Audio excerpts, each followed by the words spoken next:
Oggi vi voglio mostrare come usare Mobzen, cioè questo.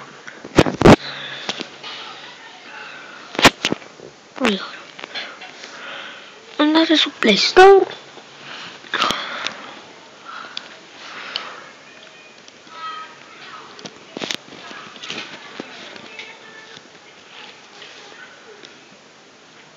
aspettate che mi carica Play Store.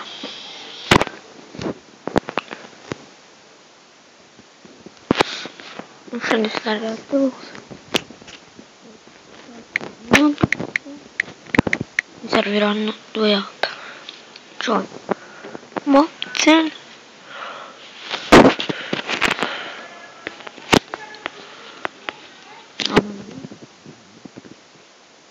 Poi Samsung V2.0.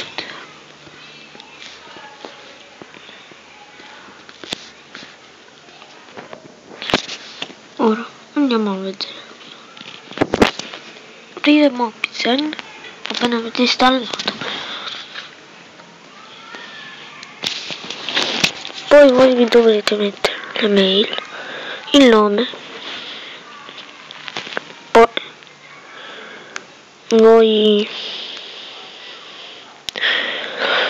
dovrete prima all'inizio che non avete installato premere i due accept terms che diventeranno blu anche se non c'è la spunta.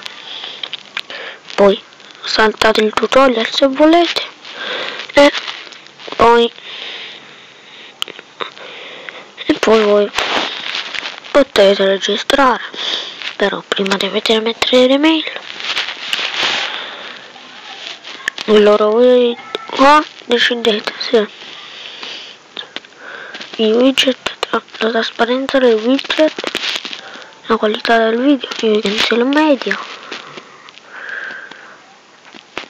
la video risoluzione la mettete come mi pare, fps 8.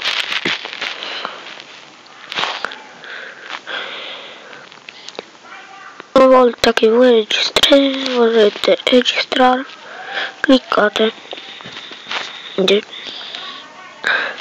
record screen e poi voi potete registrare.